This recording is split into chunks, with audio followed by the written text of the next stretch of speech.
I was born in Soweto. In 1976, we moved to El Dorado Park. I always say my dad was a distant father. There wasn't any violence. Being the middle child, I think I always felt a bit lost. That made me quite a survivor. Always wanted to exceed. Maybe I'll build my own identity. You're listening to Not the Same, a podcast that brings you true stories of real people sharing their personal testimonies of transformation. I am Rachel Heimberg, your host.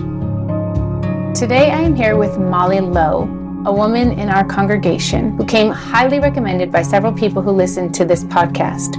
Other than the fact that she has 3 lovely girls, I know nothing about her story, and I am very excited to get started today.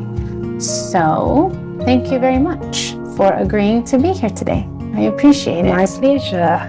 Tell me about where you grew up, where you're from, your life growing up, and if there's any questions, I'll ask you. My name is Molly. I was born in Soweto, the largest township in the Southern Hemisphere. I spent approximately 3 years of my life in the township, and then my mum and dad moved to a place called Kliptown, where I also grew up for a few years. And then in 1976, we moved to El Dorado Park, which was still a relatively new development at that time. And basically, that is where I grew up. I started my primary school at Eldridge Primary. Later, they built a new school called Boekenhout Primary, of which we moved to there. And I finished my high school in Willow Crescent. So Eldridge Primary, they still have Eldridge Primary. They still have it up. They have it there. Yes. So what year would you have started? I would have started school 1977 or 78 when I turned either 5 or 6. What year were you born? 72. 72.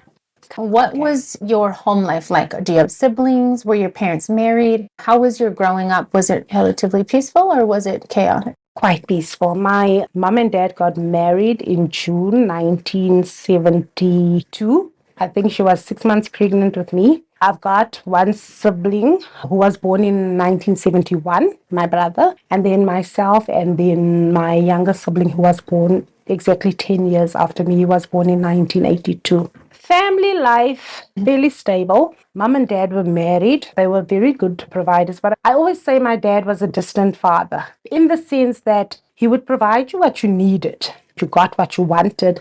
But a close bond relationship with him, I don't recall. You would go and say, Dad, I need to have a bicycle. And you'd get the bicycle. But we could never sit like round table and say, Dad, I've got this problem, or this is bothering me, or I have this issue. So we never had that close bonding, but I'm still happy. The home was stable enough that there wasn't any violence. Yeah. I think luckily for us, Mom and Dad were not drinkers, nor were they smokers. Okay. So they had that stability. Mom, she was the disciplinarian. She was the one where you would still ultimately go to if you had issues or whatever the case may be. She was the one that was active in school meetings and things like that.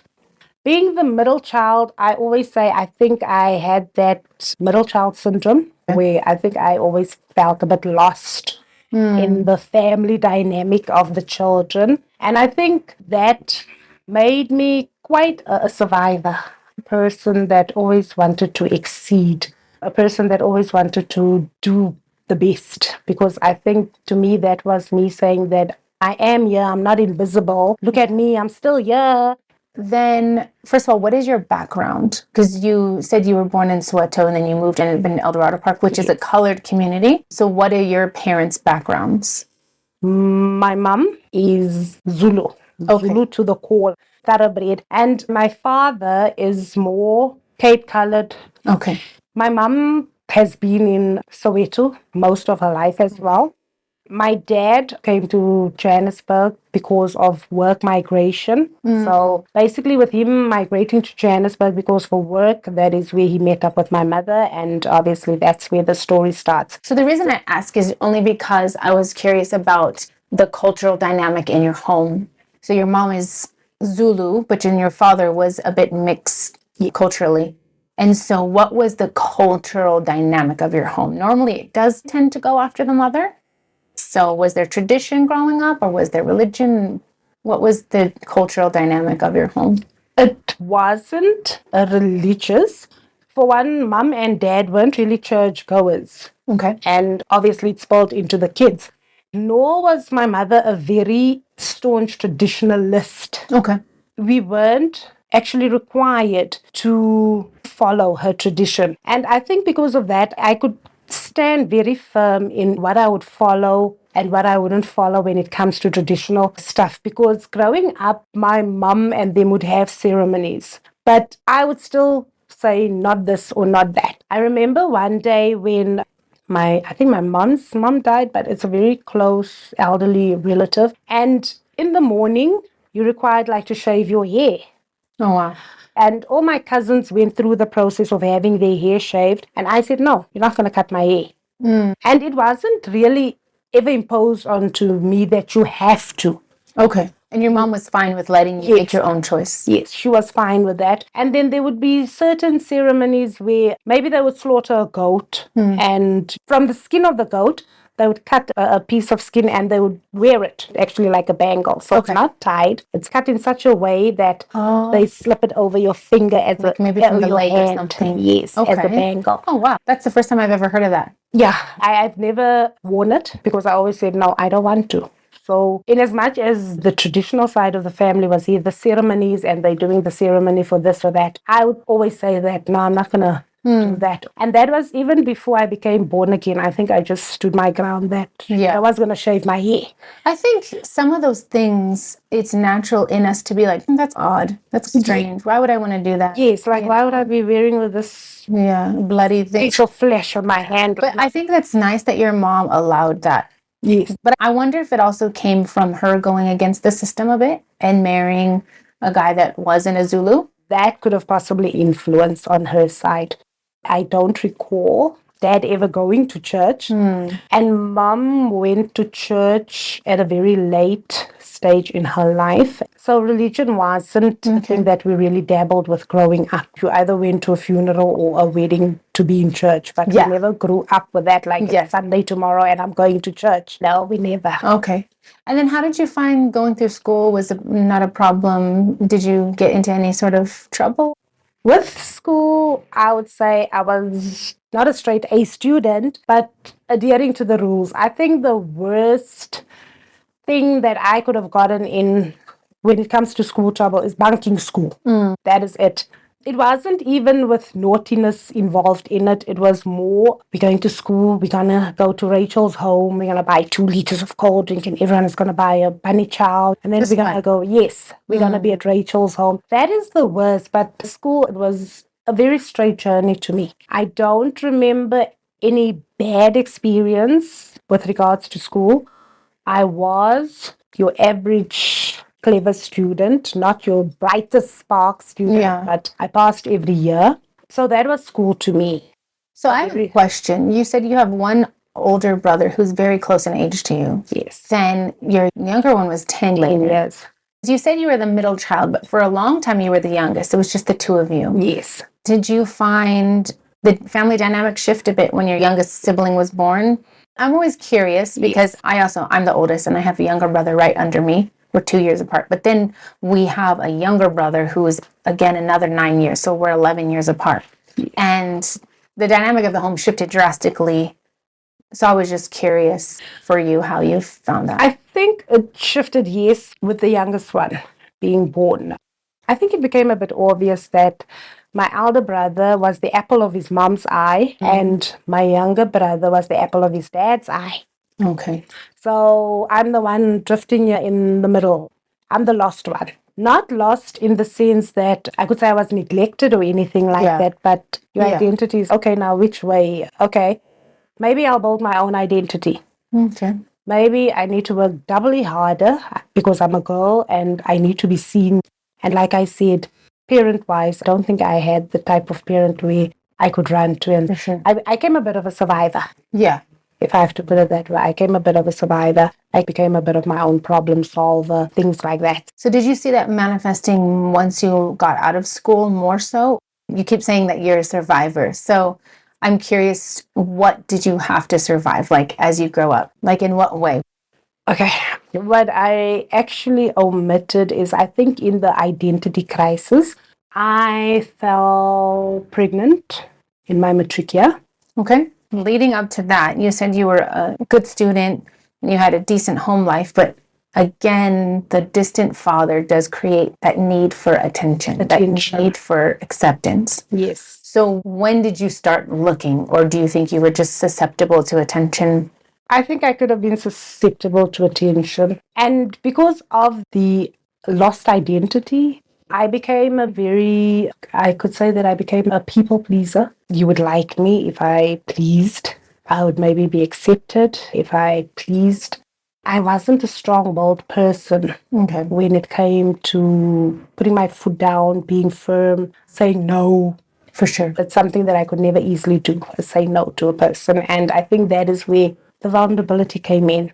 Being naive, in all honesty, the role models weren't maybe people that I could say were strong role models. I want to be like mom, or I want to be like dad, or something like that. That is where creeping in, shrinking yourself, becoming a people pleaser could have been where it came in. And boom, comes this boy, showers with attention.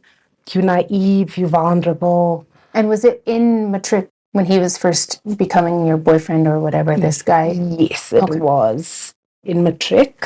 And then I fell pregnant in that same year. I had Vanessa in February of the next year. Okay, after you had matricked. Yes, after I had matriculated. I know a lot of times the family dynamic when you're young and you get pregnant, especially we're talking quite a few years ago, right? We're not talking now. Now it seems like it's happening all the time. The norm.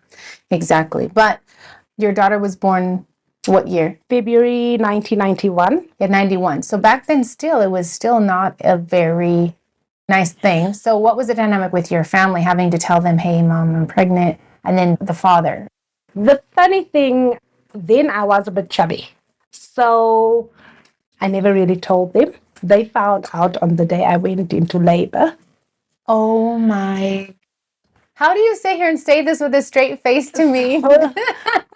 Because they were not the type of people that you could go to and say, Mom, this has happened, or whatever the case may be. Then to me, it became like, we'll deal with it when we get there.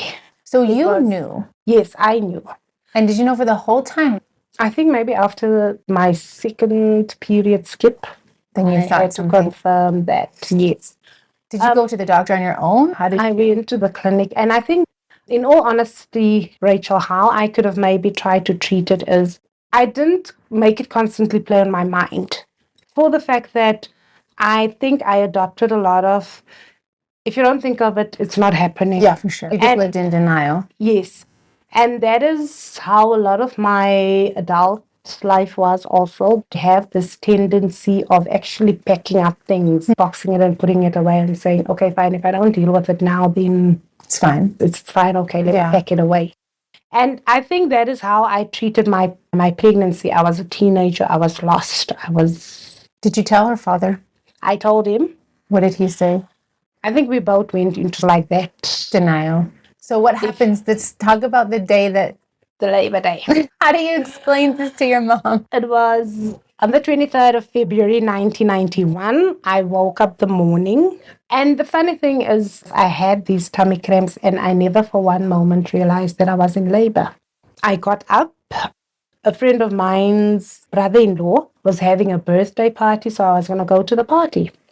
I got up, did my chores, and now the pains are coming and going, and I'm just thinking my stomach is cramping. Yeah. And they're coming and going. And at some point in the day, I actually had to call my friend and say, listen, I don't think I'm going to make it. I'm not feeling well. At no point is it still saying that you're in labor. Wow. No. And at about 10, when it was now like really really there. Yeah. I went and I laid on the bed next to my dad. And I said to him, Dad, I'm not okay. I'm not okay. I'm not feeling well. I don't know what's wrong. Honestly, that's why I say I was so stupid that I did not realize. Yeah. And my father, seeing that I was in a lot of pain, he said we need to go to hospital. And he took me to Beragwana hospital. And getting to the hospital, it's like she's 10 minutes away from giving birth. My gosh. And that is how it actually came out. It wasn't I think until it you went to the hospital, then they told him. No, there was a doctor that lived down the road. Okay. Yeah, in the city that we used to live. So my dad took me to that doctor. And the doctor said, get her to a hospital. She's about to have a baby. So he knew, he could immediately see. He just did an examination because he wanted to know where's the pain, where's the cramps. And then my dad drove up and my mother was standing at the gate. She's wanting to know what is happening. And he said to my mother, I need to get her to a hospital. She's having a baby. I can't even imagine what's going through your mom's mind. I don't even want to imagine what. You never asked her? I never. Oh my gosh. And that's how I got to be rushed to the hospital by my dad. And obviously I had Vanessa. And you had her very quickly? Yes. So you said you've lived in a semi-denial this whole 9 months. And then you have this baby. What was your reaction to having her and seeing her? Did it all of a sudden come to you like, oh my gosh, I'm a mom? Yes, I'm a mom. And is it real? Am I going to wake up from this dream? What am I doing here? Did you find it a positive thing, though? The reason I'm asking, I don't want to put... No, it's fine. But sometimes you're raised with this emotional distance from everyone, but now you have this child who is yours, and you're like, I can love this child and get the love back. So I'm curious what your reaction was over those first few days. Yes. I think it became a matter of it's mine. And I think that is how I grew up. Well, that it's mine to raise to be a better mom. And up until this point, that is how I really feel about my children, that these are my cubs. No one is going to do anything to my kids. I think I feel that is still all that I have that is really and truly mine. Yeah. Motherhood is like that, isn't it? You feel so... Yes, those are mine. And I think luckily I took to her from the very beginning. Yeah. So I can't say I had that postpartum depression. Yeah. The support was great. That's what I was going to ask you next. Yes, from your parents. Yes. Wow. His parents as well. That's amazing. His dad was a pastor. Always those pastors' kids. So his dad actually pushed for marriage. But I was 18, he was 19.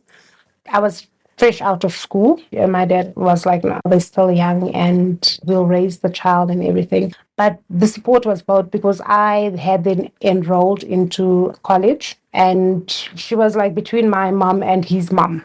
And that is how she grew up. So the support was great from both sides. Was he a part of her life? At that time. At that time. Yes. They really stepped up in terms of being grandparents. Fortunately, I got my first job in 1994. Then I could at least step in. So she grew up relatively stable, relatively loved from both sides of the family. That's good.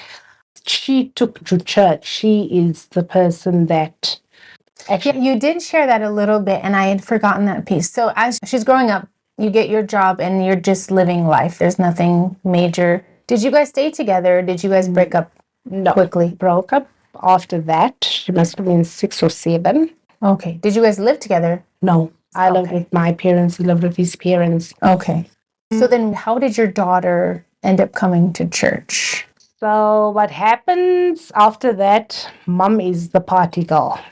Partying, drinking. This is you? Yes. So how did you get into that? From being a relatively good girl and all of a sudden... After you have a baby, now you want to live this wild I think life. It could have been the friends and it could have been just life in itself. So mom is the party girl, weekend in and weekend out. And then we had a tenant living in our big room. She comes to church sometimes. And the church was here. It was a white wall and the tent. The tent. Okay. Because now I was partying and I would come home 2, 3 o'clock in the morning. She started saying to me, she had a little daughter, my daughter's age, and she would be like, prepare the child, I'm going to church. And how old was Vanessa at this time? Vanessa could have been 6, 7, 8, if not maybe younger. I would wash her, do her hair, dress her up, and she would come to church with this lady. While you would sleep? Yes, while I would sleep my hangover. And it became a cycle. And then I remember actually saying to myself that your daughter goes to church faithfully. She loved her church. They were peers with Lieben, Chanel, with every young adult in the church, Wendell, Tasha, they were still young. And she loved church. She was very involved in church. And then I remember saying to myself one day that she goes to church, she partakes in the church plays and things like that. And you know how it is when a child is in a play? They'd always like be scouting for their Yes. mom. Yep. And I said, all the other kids have it, but you're not there. How do you feel with your child being there and she knows that I shouldn't even be looking out for my mom? I think that sort of became the turning point where I slowly started, not faithfully, not staunch, I slowly started coming. And did you ever pray at the time, or did you just come for a while just to see? I think it was just for a while, just being the supportive mum. Yeah. And my first altar call was actually done with Lisa Mitchell. I think it was just a motion thing because it's not something that I really put my heart on or said, this is it. I still went partying, still went drinking, still tried to be in church on a Sunday morning when it allowed. Became a bit more religious in coming to church, but the party lifestyle didn't really cut off. And so now you've got religion, but no conversion at this point. Okay. Yes. Like you say, religion, but not the conversion. The conversion could have started in the Robert Polacco era. What shifted during this time? I can only imagine you're partying that brings a crazy lifestyle, drinking. Did you ever dabble in drugs? Fortunately not. Okay. The drinking, the parties go with the fornication and the promiscuity. And the Robert Polacco era, I started coming more faithfully, but the conversion was still not there. He left, and I know I pulled a second altar call with Kathy Bennett. I think the partying and the drinking had taken down a bit by then. And 2009... Wow. So you played church for a long time. Yes. I got my Foundations of Faith certificate. I still have it. It's also one of the things that I hold on to dearly. It's dated 2008. And it was still just a motion thing that I'm saved. If I die, I'm going to heaven. But the conversion was still not there. So let's go to that point. So you said Kathy prayed with you. Yes. The second time. So Lisa Mitchell prayed with you the first time. Yes. And then you didn't find yourself changing like you should have. It was more of a religious experience. So you played, we're talking, that's almost 10 years. So you were in and out of church, but faithful on a Sunday morning. As much as I could. Church made a lot of sense to me. I liked it, but it wasn't a locking in thing like maybe I'm too young, or is it for me, or whatever the case may be. But your daughter came the whole time. Yes. She came faithfully. She was locked in. She was involved. She was... And now she's a teenager now. She's still locked in. Would she witness to you? Obviously, she knows that you're playing both. So would she be like, Mom, what are you doing? Yeah, she would. And she would be, Mom, let's get ready for church tomorrow. Like, you should know, okay, maybe I might start getting ready, but when I come home tomorrow and I'm too hungover, then it's either or. Looking back, do you think that was difficult for her? Could it have been? Maybe I was too busy with my own thing to actually notice it. Maybe it was then maybe her escape as well. Looking back, I think to myself that what if it was her escape? That church was the safe place. Yes, because she loved church. She was there for everything, and maybe it was just, I might not be getting away from a violent home, but that's where I feel safe. Yeah. That's where I am with people that understand. It's just the peace. Yes. In as much as I also try to maintain a very close relationship with my children. that mindset is not there. You cannot advise me from a biblical perspective. Exactly. That's what I was going to say. You had a good relationship, but you were still living in sin, and she was trying to live for God. And so there is going to be that break. Whereas if I need to speak to pastor, I will get the correct advice. Katie having pulled the sinner's prayer with me, and that is in 2008, with a more steadfast conversion, but also not a complete conversion, because then boom, in 2009, I have my second child. Do you think it was the same thing, the vulnerability again, just opening or just not closing the door completely? I think it could have been not closing the door completely. It was something that, like, almost take it lightly. Yes. Very lightly. And you're not completely ready to put your foot down. And like you say, the vulnerability with her, I think I was maybe 35, 36, and then boom, the second child is on the way out of wedlock again. Did you do denial again, or did you approach this time much different? With this time, I was more ready. More ready. A whole lot of love to give, nurture and raise. With her and her elder sister, there's an 18-year age gap. So Crazy. now this is this new toy for me to play with. You were 18 when you had Vanessa. Yes. And then Vanessa was 18 when you had Zianda. Yes. That could almost be Vanessa's child. Yes. Vanessa is one person that will always tell me we need to break generational curses. Like, she's 34, she's not married, she doesn't have a boyfriend. She always says, I'm saving myself for marriage and I don't want to walk the path that you walk. I can't just be bringing kids into the world for the sake of bringing kids into the world. Wow. That's amazing. Do you find that she influences Zianda? Does she say that to her as well? Yes, yes. I think because of the age gap, Z is more comfortable with Vanessa. So I know there's instances where it'd be like, Vanessa, come talk. Vanessa is more talkish and I would be more like, I'm going to beat you. Vanessa is more sensible. And Z is now latching on to Vanessa, discussing things and issues like that.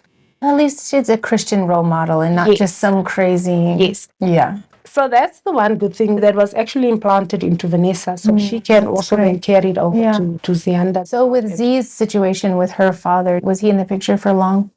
Not for long. Basically what happened there is on the day she turned 6 months, on the 16th of June 2010, he passed on. Oh, in a vehicle accident. So were you guys in a relationship then? Yes. Like a long-term and then... Yes. And then she came along. And I think it's a privilege and it's something that's very fortunate. Although I went on the censorship for 3 months, I was awarded the opportunity to dedicate her. Okay. What do you mean censorship? What does that mean? Discipline. Oh, okay. I see. Discipline. So I was out of church for 3 months. Pastor would always still come check up on me with the wife. So it's not like you were just shunted out and left to fend for yourself. So they always would check up. They would always want to know if you're okay. That was also an eye-opener to me that, okay, fine, there's care and concern. Everyone messes up. You can still be loved. Yes. For sure. And the other thing that really also touched me is I was awarded an opportunity to actually do a baby dedication for Zianda as a single parent, but there wasn't judgment or condemnation or anything like that. That is, I think, where the conversion came now, that I'm not being judged. Maybe that's the first time you felt God's love for real. Like, wow, like, he really there's no judgment. It's not like you cannot come dedicate your baby because there's no daddy there. There's no judgment that you're different from everyone else. That is where the conversion now started kicking in, that, okay, this is something beautiful. There's love. Yeah. There's acceptance. You're not lost here. You're recognized as a human being. You're made to feel worthy. It's interesting that you say that because in church, you should feel like that. I've said this before on this podcast, but I always marvel when people are shocked that sinners sin. Just because someone comes to church doesn't mean they're a Christian. So when sinners are sinning, and then you realize that they've messed up, and without Jesus, we're all sinners. Yes. We all are in the same boat. Yes, you messed up. Yes, you did wrong. But once the repentance comes, then we're all in the same boat again. It's not, I'm a better person because I got saved sooner or I didn't do those mistakes. Whether it's obvious or not obvious, we're all sinners. Yes. So a lot of times Christians, especially when you're saved a long time, they forget what it's like to be broken. They forget what it's like to be hurting and to be a lost person and to be just somebody that messed up and makes mistakes. We have to remember this is what we're supposed to do, is make people feel God's love. Not to say we don't judge sin, because sin needs to be judged. Yes. You don't judge somebody that's repented of their sin. It's okay. God's going to help you just like he helped me, he helped them. So I'm glad that you felt that. I think this church, I will say, everyone comments about how welcoming this church is. Yes. How loving. Yes. I've only been here 4 years now. And I'm like, man, for years, since the conception of this church, the history is love and welcoming and hospitality. That's cool. That's when I was like, okay, the prayer life had taken up. I also love the fact that there is times that I would be like earnestly speaking to Jesus. And there's times where I know I can say, Jesus, I don't like this. Where I close the bedroom door and I have an informal conversation with him. He's my friend, you there? Just shortly after Zizi's birth, that's when the conversion came. Like everything just fell by the wayside. I can honestly say now, my kids are my friends. I'm always busy. It's either with the Bible, if it's not work, it's the Bible, or it's studying or whatever. But there's nothing that says I need to be in a clique. Then the drinking, it also just went. I can't really tell you at which point it went, but it also just went. And that's it. How it happened that I had the conversion. I need to try my level best to be the best parent that I can be to the children that I have, because the one little one that comes with me, my third daughter. Yeah, the third girl. My deceased brother, the baby, he passed on from a massive heart attack. And you've had her now for how long, you said? He passed on in 2021 from 2022. So she's literally my baby. Yeah. And that's Jade. Yes. It's just trying to keep them on the straight and narrow, trying to raise them as publicly as possible. So that is the aim right now. Yeah. But you're not doing it alone. You are a single mom, and that's just the world we live in nowadays. But you're not alone. You do have Vanessa. So you have your older one, who is obviously a grown woman now, and she does help in the guidance. At least she's not, oh no, come, don't listen to mom, come party, do this. And then I can't even begin to name how many girls that are your girls' age in this church. They all have their peers. And so they're not alone. No one's alone. There's always somebody you can point to, like, I need help, I need guidance. There's a never-ending supply of people that want to do well and can encourage you. Don't do that. No, come with us. It's nice because everyone wants to belong. You spoke of that even when you were young. We want to belong. We want to feel like we belong. If you're lost, you're just floating somewhere there where you almost don't have a direction. No, you don't know left or right. Now, with the biblical guidance, can now say no. I'm not into that people-pleasing anymore. I stand my ground now. So just listening, it's definitely like you've found your identity. Your searching led to where you are very comfortable and confident in your identity in Christ. Like you said, you have the Bible to back you. It's not, I need to please this person. I need to do this for them to like me, or I need to do that for them to like me. No, it's not about that. Either you're going to like me or you're not going to like me, but it's not that I have to bend over backwards to be a people pleaser or anything like that. No, so in as much as there's things that happen where I can say, okay, I see your hand in it, you don't look at things blindly anymore. I always just say that in all of this, his hand was always on me. Absolutely. He's always been there. Even in the clubbing days, we'd be like on the street at 3 o'clock in the morning, and it's in the streets of Johannesburg. Yeah. And nothing has ever happened. That's crazy. This has happened. We've been robbed or nothing like that. I say if you sit back, you can actually see that he's been there all along. Absolutely. He has shielded me from such a lot of things. And here I am today, happy that I am where I am. Yeah, for sure. And I love that perspective because you didn't live a perfect life. You messed up a couple times, and it took a while for you to get to where you needed. But God still never forgot about you. God never was like, oh, you want to play games for 10 years? Fine. Do whatever you want to do. I don't know Vanessa personally. I've seen her. But just knowing Z, beautiful personality. Like, you can see there's a light inside of it. Where it's just, that doesn't come without being in a home where God is present. Whether you want to or not, this is what we're doing. Yes. Your parents' struggles and then your struggles, and God still has blessed you where you're at. Tremendously. And even some of the young guys, like we spoke of Jabu, and a couple of times I've asked him, oh, what are you doing for lunch? He's, oh, I'm going to Auntie Molly's house. Yeah. It's like you've become an auntie or a mom figure to these other young people who really need it. They really need it. And you can see maybe God let you be in this situation so you can be a blessing to these others. Yes. You really are, probably more than you realize, a blessing to a lot of those 20-somethings that need an older person to be like, come eat, let's talk. It's great when you finally feel at peace with what God's given you or what God's led you to. Rachel, it is like I am where I should finally be, and I wouldn't trade it or swap it for anything in the world. This is actually the best place to be. And it's a great feeling. It's a great feeling. Wow, you can't describe it. No. Absolutely. For me, it is.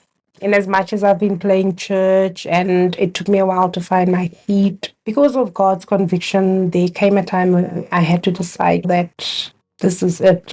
We have a very beautiful, great congregation. Absolutely. I would agree. I've been all over the world and man, this place is really special. We have the most lovely people in our church. It's true. But I think even South Africa, there's something special. The hospitality here is beyond other places I've been. And I think God has used that in our churches. So I really appreciate you taking the time to speak and share your story with me. My pleasure. I am definitely sure it's going to help encourage people. If you could leave our audience with just something in your experience of taking so long to find your footing and to really make those convictions, you could tell to somebody that maybe is in your position, what would you say to them to push them in the right direction? What I would say to them is we sometimes waste so much time on unnecessary things that if I knew about it with my very first sinner's prayer in 2008, what a healthy, happy, blessed life I would have had. I can thank God that I realize now that He's never lost sight of me. He's always had His eye on me. It might have taken a bit long, but eventually He got me there. Never lose hope. Never think that there is no God. Sometimes that's how we feel and think a lot of times when we're going through our struggles. But never think that He's not looking out for you. And He will get you where you need to be. He's got your back. Yeah. I like that you said sometimes we're hard-headed and we take so much time. We waste so much time and we think, if only I would have done this earlier. But then you said God is so gracious. He always redeems the time, which is amazing. I mean, we don't deserve it, but God is so good. Yes. His mercy and His grace. Yeah, absolutely. I do want to say thank you to you. That was very nice. My pleasure. I want to say thank you to every listener. Without a listener, the story can't be heard. If you would like to contact me with questions, comments, or ideas, you can do so through the podcast email, notthesame.cfm@gmail.com. Take a moment to rate and review on whichever platform you're using. Subscribe, follow, and above all, please share. Last but not least, I encourage you to take a moment and examine yourself. If you are not a Christian, you can be today. The Bible tells us that out of His love, God sent His only Son to die for our sin. A simple prayer is all it takes to acknowledge your sin, to recognize Jesus paid for that sin on the cross, and sincerely ask for forgiveness. Until next time, this is Rachel Heimberg, and you've been listening to Not the Same.